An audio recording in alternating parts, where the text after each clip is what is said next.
And I want to start with a quote by a forest conservationist from Senegal, Baba Diom. And he said, "In the end, we will only conserve what we love. We will only love what we understand. And we will only understand what we are taught." I come from a couple of parents who were both public school teachers. And they couldn't be any more different. My father was an Irish American from Boston. My mother was a Chinese American from San Francisco. And they met at a really interesting time. I really want to show this photo because they look really happy in their early 60s. And the 60s was a great time. But it was also a time of a really racialized America. We were coming off of 2 wars in Asia, World War II, and only 15 years before, it was illegal to have interracial marriages. In more than a dozen states in America, it still was illegal until 1967. So my parents, they dealt with a lot of racism, both personal, familial, social.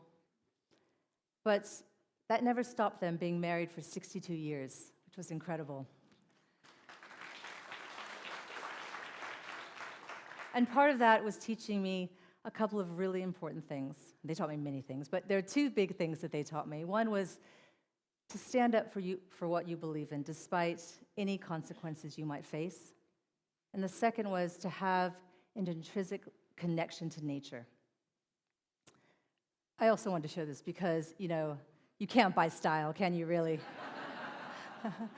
So anyway, one of my core memories as a child was being in nature. And my parents, perhaps because it was just something they loved to do, but because it also was a place of non-judgment, right? We could get out to the Sierra Nevadas, we could go camping, and it was just incredible for me. I'm sure all of you can think of times when you were a kid, when you were just out in the green spaces, right? And this was something I always had. Us going along in our camper van, right? Me and my mom and my dad, my brothers, and just going into this incredible expanse of nature, being by the woods, being near the trees, fishing with my father, being out on the lakes, swimming in the snow melt.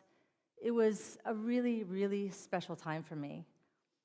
I mean, this was also amazing because you had these incredible socks back in the 70s as well, which you all remember.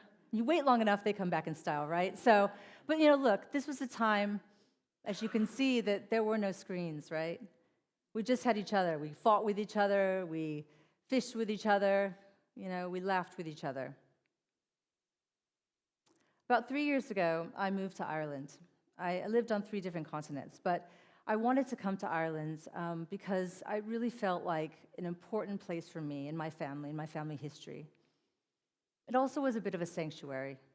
Ireland is known for its incredible community, its incredible sense of place. And when I got to Ireland, me and my family bought a small little plot of land in Connemara. Now, if you look at this image in the back, it looks pretty idyllic, right? But what is missing in this is something really important. Not a donkey, because everyone tells me to get one.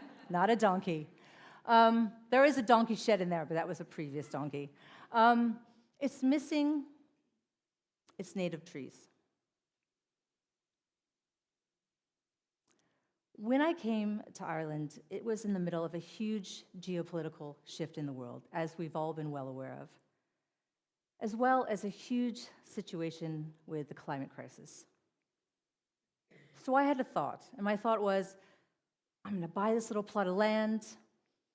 I'm going to live next to some super friendly farmers with my Alsatians. They're going to love me. It's going to be great. Because it's not gone over very well. But I'm going to live and appreciate this land with my kids. And I have been. It's been amazing. But what I also learned when I moved here was that in Europe, on average, every country has about 35% of tree cover. In Ireland, that number is only 11%. And of that 11%, only 1% to 2% is native forest left. Now, this is not the fault of people in the last 2 years. This is historical clearings, as we know, but also lots of different reasons and factors that come into play. This is such a huge issue. How can I possibly make any change? And then I thought, well, actually, I'm an investigative journalist. Like, this is what I do for a living, right? As part of being an investigative journalist, my parents, who taught me again to stand up for the little guy, to always fight for the underdog, I became an investigative journalist and documentary filmmaker in the last 20 years. So I thought, I'm used to taking big issues like this and breaking them down. So I want to do that for you today. The first is personal action. When you pick a story or you find a source, all of those things start a whole snowball of processes that bring your story into focus. When I looked at the land, I thought, there's a lot of landfills on here for some reason, a lot of trash. So I started to clean up my land. I found computers, I found mops, I found paint cans. I cleaned up this land. I started to heal it. And then I thought, how am I going to get some trees here? And I started looking up programs in Ireland that have just come around in the last 5 years. And this one called Trees on the Land, which takes native seeds and grows them and gives away native trees to people, anybody who has a little bit of land, in order to help reforest the country. So I thought to myself, all right, I'll get some native trees. I put my order in. They brought me 750 trees my first year. Actually, I got 2. The next year, I got another 700 trees. But that was the personal action, and I planted all those in 3 days with my husband, my dog, my kids. And we planted all these in different parts. And we were very careful not to plant them in bogs. We were very careful to plant them in places. But it was so magical to do this. And we saw rowans and alders and birch.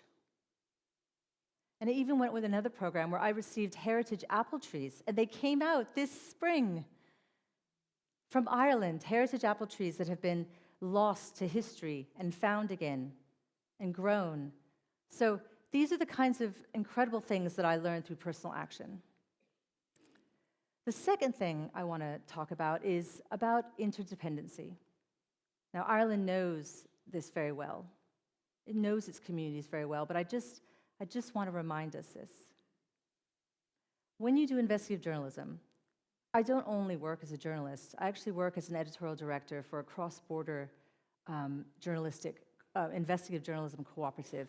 We work with 12 reporters across all countries in Europe, but we also work with local, national media partners. And what that does is it allows us to share information, exchange stories, help each other against sometimes the onslaught against facts. When you have a forest, it is not just a collection of trees, it's a community. Fungal networks underground help connect trees by sharing resources, warning of potential disease, and helping them become more resilient. And just by planting trees, sometimes near each other, I mean, this is just in 1 year, 1.5 years. These small trees got so much taller. And the final thing I want to talk about is taking the long view.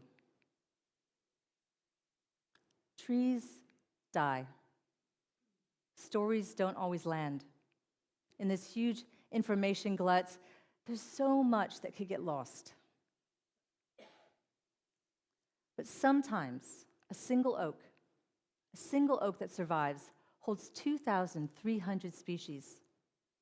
We had mating kestrels come into our land last spring, and cuckoos return.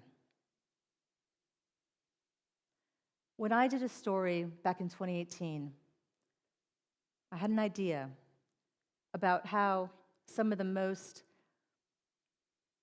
vulnerable people in America are women that are incarcerated. I had this idea, this just single idea. And I started looking up sources, and I started talking to people. And then I started joining forces with other journalists and other reporters and other editors and other filmmakers And we made a documentary. It's called The Trap with The Guardian. And when we made it in 2018, we had some really good responses. We had senators, we had people use them for amicus briefs for the Supreme Court, we had Homeland Security do trainings. It was great. But what also was so great was the women that were affected by this in the prisons themselves, by using our video to show them what happens often to women who are basically trafficked out of the prison system because the carceral system puts their details online, because traffickers handpick them when they get let out. That documentary not only became the most watched documentary in the history of The Guardian, but the most watched video in the history of The Guardian. But it took a collective effort.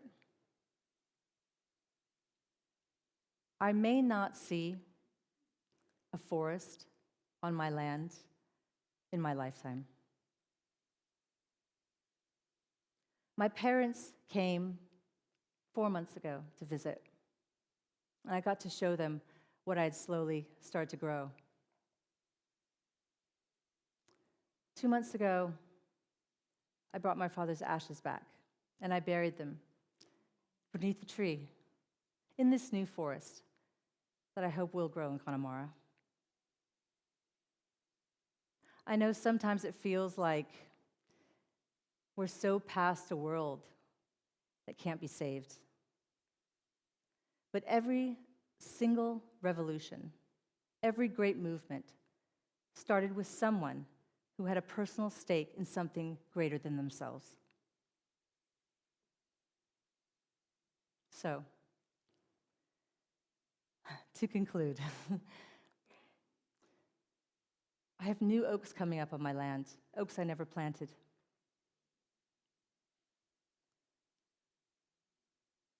And I think even if we cannot see the forest that we are growing, we can singularly and collectively be catalysts for the next generation to come. Thank you.